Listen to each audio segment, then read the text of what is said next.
చాలా చిన్న జీవితం ప్రియులారా.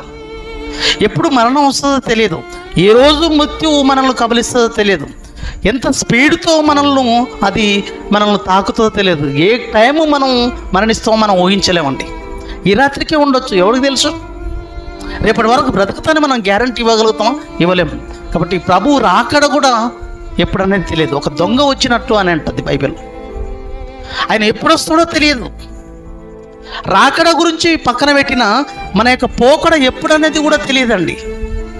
రాకడ ఆలస్యం కావచ్చు, కానీ మనం ఎప్పుడు పోతామో తెలియదు. కాబట్టి దేవుని కోసం నీతిగా, న్యాయంగా, దేవుడు కోరుకున్నట్లుగా, ఉన్నతమైన ఆయన ఆలోచనలతో, ఉన్నతమైన ఆయన ఉద్దేశాలతో మన బ్రతుకును కట్టుకుంటూ 10 మందికి మాదిరిగా మన జీవితాన్ని చూపించాలి.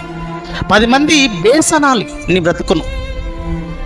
అది వాక్యం మనం బ్రతుకులు కట్టుకోవడం అంటే. వినడం గొప్ప కాదు, అందరూ కూర్చుంటారు, గంటసేపు కూర్చొని వెళ్ళిపోవడం కాదు. మన బ్రతుకులో ఈ వాక్యాన్ని పాటించగలిగినప్పుడు మహోన్నతమైన జీవితం.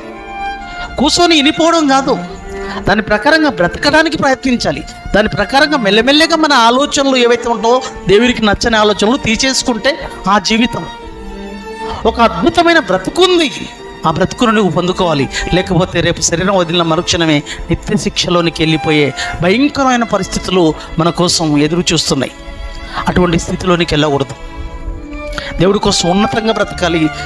మనం 10 మందికి ఆదర్శంగా కనబడాలి, 10 మందికి మాదిరిగా కనబడాలి. మనకు లేకున్నా ఎదుటివానికి చేసే సహాయం మనలో ఉండాలి.